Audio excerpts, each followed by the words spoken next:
Today on the podcast, of course, welcome to the AI Applied podcast. We're talking about one of these new AI models that everyone seems to be talking about, very popular, and that is DeepSeek. Now, this is a Chinese company, so there's a lot of interesting things that come along with that. For one, they've been sanctioned, or essentially the entire Chinese AI market has been sanctioned from getting the best chips. So the way that they've trained their models is interesting. And so they have had to be really, really creative. They've come up with a new model, open source, DeepSeek V3. We're going to be covering a little bit about their story and what it's doing. I think this is an important company to keep an eye on, and I think this will essentially be one of the top AI companies in coming out this year. That's really putting some other AI models through the ringer. So this is interesting. But Connor, what were your kind of initial thoughts on DeepSeek and everything they're doing? So, yeah, Jaeden, I don't know about you. DeepSeek kind of caught me off guard. Maybe it was because, we were taking a break over the holidays or something like that. But all of a sudden, my feed on LinkedIn was just filling up with people talking about DeepSeek and NVIDIA. The research scientist over at NVIDIA, Jim Fan, who's huge, is calling, I'm just reading this quote, he calls it 2025's biggest dark horse in open source LLMs. Just to give you a sense, DeepSeek is essentially, just kind of think about it as a GPT-4 competitor or something like that, right? Now, with everything else, GPT-4 competitor doesn't mean what it used to mean, 8 months ago or something like that, right? GPT-4 is sort of not old news, but think about this for a second. So this is a Chinese AI company. This company was only founded in May 2023. So, 6 months or whatever after ChatGPT was essentially like released out into the world. And it's backed by this Chinese hedge fund. But the headlines are coming because the version 3 was made for about $5 million in 2 months. So the idea of that, it's just like using way, way less compute. Of course, it has restricted access to U.S. Semiconductors and things like that due to sanctions and everything else. And it's using the lower performance chips, the NVIDIA H800s. Just, I guess all that is to say is Jaeden, to me, DeepSeek, it's not about how powerful it is. And I'll tell you about that in a second because I've been testing it out a little bit. It's not about how powerful it is as much as it is like, it's like a kid in in 8th grade, like wood shop, building something like extraordinary. It's just one of these things where like, how did they do that? So I want to keep on sort of like this theme of like 2025 is going to be the year of fill in the blanks, right? Robotics, agents, whatever.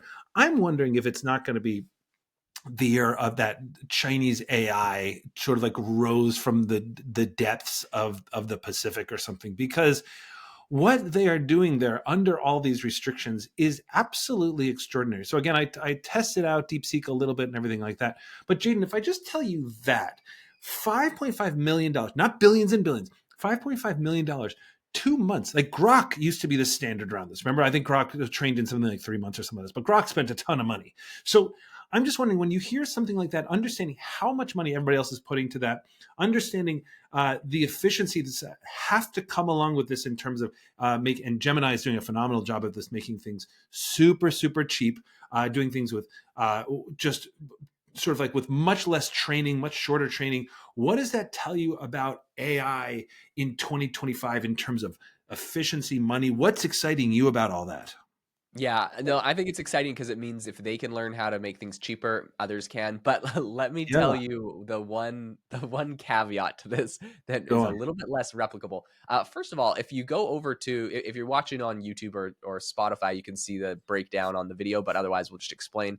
Over on Reddit, there's a thread called Local Llama, and it was essentially for like locally hosted llama AI models and rating them, but it kind of just went to all open source models and then he locally hosted AI models, period.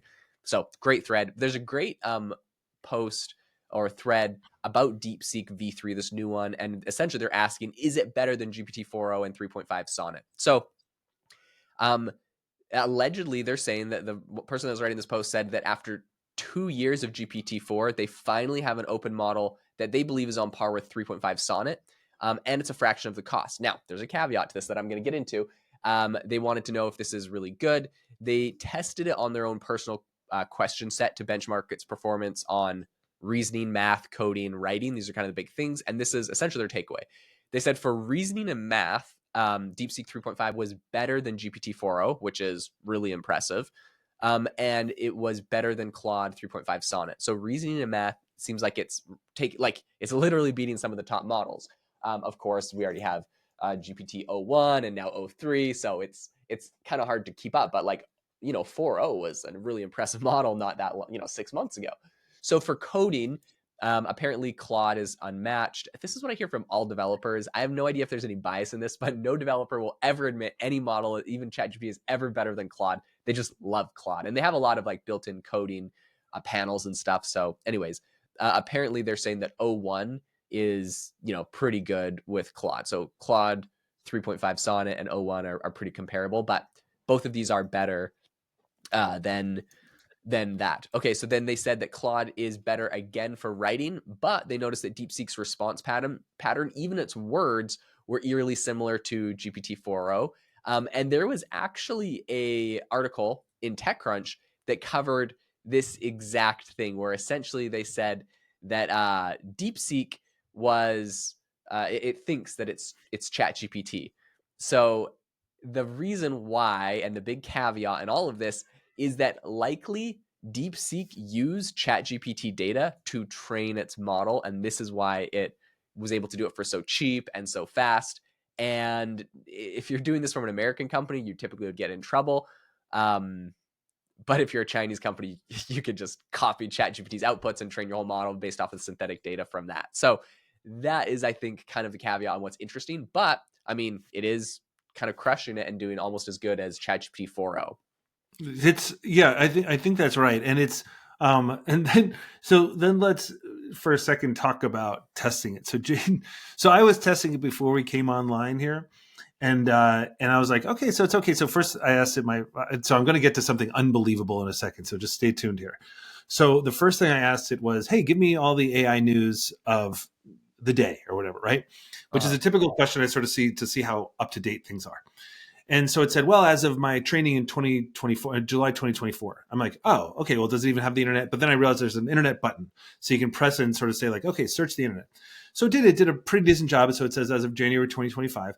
And then I checked the sources like you can do in Perplexity and ChatGPT search and things like that. And it showed it was all Chinese sources, but it was also pulling it from, or Chinese language rather, but it was pulling it from Forbes, everything like that. But then Jaeden, I asked the unbelievable question. You ready for this? So I had heard about DeepSeek that it still had a certain amount of censorship to it, right? Uh-huh. So Jaeden, I wish I'd been live streaming this. Maybe I'll try to do a Loom, but I don't want to get whatever by the Chinese government. So I said, tell me the worst things about the Chinese government. And I pressed the internet search thing, and it started to fill it out. And it said, well, actually, the Chinese government can oppress its people, blah, blah, blah, all that kind of stuff. So basically I asked it, I said, my exact question was, hold on, let's see. What's the worst things about the Chinese government? So it started to fill all that out, Jaeden, and then suddenly it stopped, erased the entire answer, and then said, sorry, that's beyond my scope. Let's talk about something else. And so the next question I asked it was, what are the worst things about the American government? And it could not say enough. It just started scrolling down, and it gave me 12 points. So anyway, so with anything, right, we have to take all this with a grain of salt. But it's glorious when you can find some of these little things that go wrong with AI, but also how does it know? What is it sort of because Jaeden, you have taught me some of these hacks in the past where it's if you just I think the statute of limitations has run out here long enough, where in Suno, Jaeden taught me a hack, which was if you spell the artist's name incorrectly, it would actually give you something in that style. Whereas if you didn't, if you spelled Taylor Swift correctly, it would say I'm sorry, I can't do that. So there's always a little hack. So now I'm wondering, is there a way to sort of say well, what are some bad things about a government between, and then on the north of the Indian subcontinent, something like that? But it is getting weird up in here with DeepSeek. Yeah, so that's the thing. This is an impressive model. Someone literally screenshotted a tweet where they said, they asked it, what model are you? And it said, I'm ChatGPT, a language model developed by OpenAI. Specifically, I'm based on GPT-4 architecture. So, Amazing. I mean, if they're able to go and make the Chinese government sound, or, blacklist that, this probably is another one of the chats they should blacklist. And this is, I guess, this is my final thing to say on all of this is it's cool. It's open source. It can run locally on your device. And so a lot of people like it for privacy reasons for that. Because you're not sending your information to the Chinese government, theoretically, Yeah. like you might on their website. So people like it for that. But at the end of the day, when we're getting these models out of different countries, like this isn't a secret. China's very transparent with their AI regulations. You're only Yeah. allowed Yeah. to include certain data trained into these models. And if you include like forbidden topics, the People's Revolution of China, into AI models trained in China, you have severe financial penalties for the companies. So it's like cool, but I mean, at the end of the day, in all reality, DeepSeek is a clone knockoff of GPT-4o. And if you want to use it locally on your own device, I think there's some cool use cases. You just got to know it's got a nice little flavor of Chinese Communist Party in it. Nice little flavor indeed. Listen, guys, try out DeepSeek if you want, but as Jaeden says, like with all these things, until you demo it yourself, until you feel it out yourself, all that kind of stuff, just take these things with a grain of salt. Also, just know that these companies do steal from each other. My gosh, we love Perplexity, but they could get themselves in some big trouble around this. There's also all the issues around generative AI and media sources and things like that. So just remember that there are multiple sides to all these things. Try to do the research yourself when you can. Otherwise, come back here to AI Applied. We love sharing what we are learning with you.